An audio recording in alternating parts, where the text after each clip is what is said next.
Por onde começar a ler a Bíblia? É sobre isso que eu quero falar com você hoje.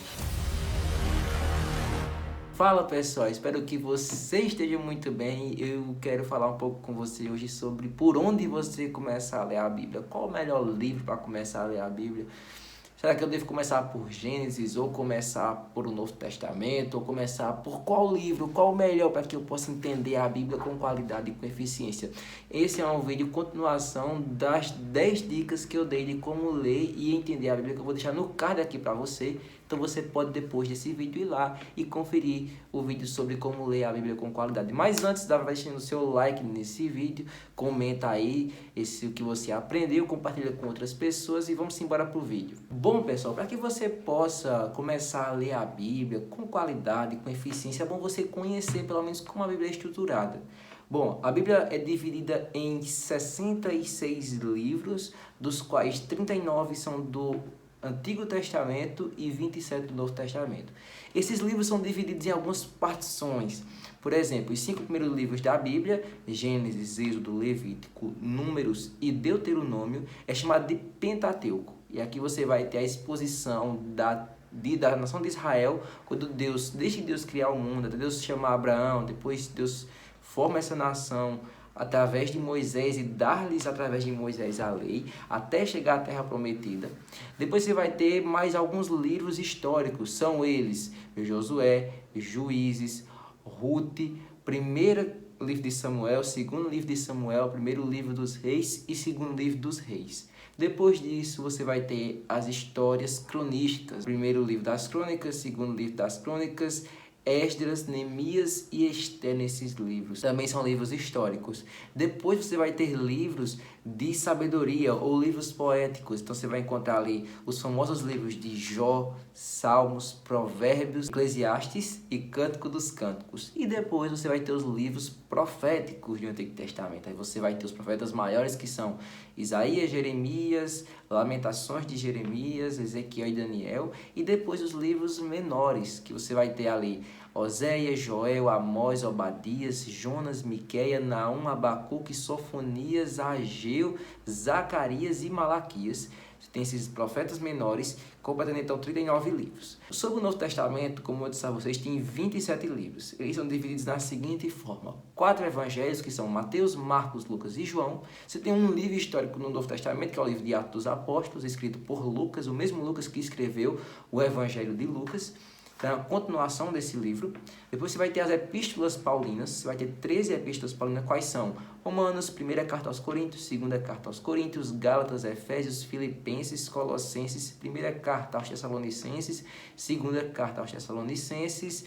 Você vai ter também a 1ª carta de Timóteo, 2ª carta de Timóteo, carta a Tito e a carta a Filemão. Então tem essas 13 cartas de Paulo. Depois você vai ter as cartas gerais ou epístolas gerais, que são Epístola aos Hebreus, Epístola de Tiago, as 2 epístolas de Pedro e as 3 epístolas de João e a epístola ou carta de Judas. Por fim, você vai ter um livro que é Apocalipse, que não se enquadra em nenhum livro, não é livro histórico, não é evangelho, ele é uma literatura específica.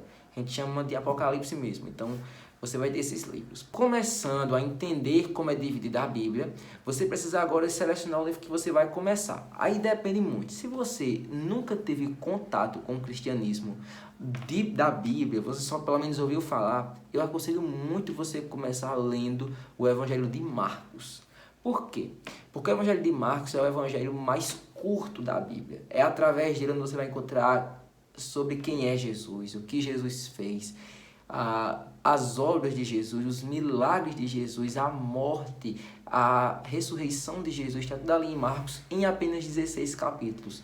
Então é um evangelho bem condensado, bem pequeno, e você pode ler, já conhecer e entrar no universo bíblico através daquele livro ali.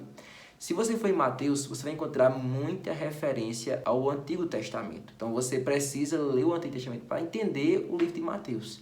Se você for em Lucas, é um evangelho muito denso. Então, para começar por ele é muito minucioso, ele é gigante, é muito grande. E João também é muito difícil. Porque ele está escrevendo ali para provar que Jesus é Deus e ele vai usar muitas figuras para trazer aquilo para o leitor. Então é bom você conhecer bem também a Escritura para depois ler o Evangelho de João. Então eu aconselho muito você começar por Marcos. Depois de Marcos você pode começar a ler Gênesis com Mateus ao mesmo tempo, ler um capítulo de um e um capítulo do outro, e vai fazer nessa sequência. Existem muitos planos de leitura bíblicos, muitas formas de você ler a Bíblia diariamente. Eu vou deixar aqui um vídeo que a Evelyn gravou sobre como ler a Bíblia diariamente. Tem vários planos que ela mostra e vai ajudar muito vocês. Então vamos supor que você já tem um contato com a Bíblia. Você já é um cristão que está querendo começar a ler a Bíblia, vai para a igreja, mas você não tem esse hábito de ler a Bíblia. Por onde você pode começar? Bom, então eu recomendo você fazer o que eu disse a vocês. Ler primeiro o Antigo Testamento e ao mesmo tempo o Novo Testamento. Então você começa com Gênesis e Mateus e vai lendo um capítulo de cada. Também é bom você ler baseado e assistindo os panoramas bíblicos que eu mandei para vocês. Vai ser muito legal, porque você vai saber o propósito de cada livro. E também isso é bom você encontrar no Bíblia de Estudo, né? Eu tenho aqui a que eu mostrei para vocês. A Bíblia de Estudo de Genebra, ela sempre mostra antes de cada capítulo o propósito de cada livro que foi escrito. Por exemplo, o Evangelho de João foi escrito para provar que Jesus Cristo é Deus. Então ele é homem e ao mesmo tempo ele é Deus. Já o Evangelho de Marcos quer provar que Jesus Cristo é um servo perfeito. Então mostra as ações, porque um servo não tem genealogia, um servo não tem informações sobre ele, muitos ensinos de um servo, mas tem muitas ações, o que ele faz, a vida dele, como ele está atuando ali. Se você vai olhar a carta de 1 João, por exemplo, ali vai mostrar quais são as marcas, quais são as características de um cristão verdadeiro. Se você quer ler, por exemplo, sobre a origem do casamento, a origem do trabalho, a origem da criação, corra para Gênesis. Se você quer olhar como, por exemplo, deve se preparar a relação de pacto entre Deus e o povo, como é que é a aliança de Deus para com o povo, corre para Deuteronômio, porque ele tem a repetição da lei que está dando ao povo de Israel, que é a igreja de Deus.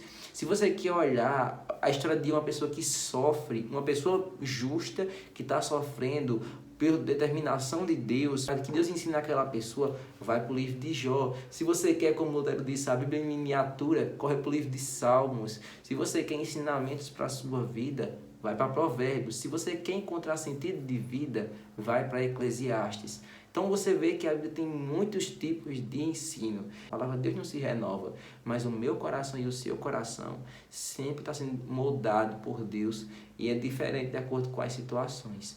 Então faça isso, vai ser muito bom para você ler as Escrituras Sagradas. Eu espero que tenha ficado claro isso aqui. Minha proposta não é em nenhum momento trazer para vocês planos de leituras bíblicos, porque isso pode fazer em outro vídeo, tem outros vídeos também sobre isso, mas por onde começar? Então, se você nunca teve um contato, começa por Marcos. Se você já teve, começa intercalando entre o Antigo Testamento e o Novo Testamento. Vai ser muito bom para você, vai ser uma bênção você aprender mais da palavra de Deus, cada vez mais, porque você vai saber qual a vontade de Deus para a sua vida, para a sua família. Então, não esqueça de fazer isso. Leia a palavra de Deus, nunca deixe de ler ela. E a marca de alguém que busca a Deus não é uma busca perfeita por Deus, mas é uma busca persistente, perseverante por Deus. Então, leia as Escrituras, vai ser muito bom para a sua vida como um todo. Então, qualquer coisa, deixa aqui nos comentários as suas dúvidas e a gente vai se falando. Até o próximo vídeo, pessoal. Valeu!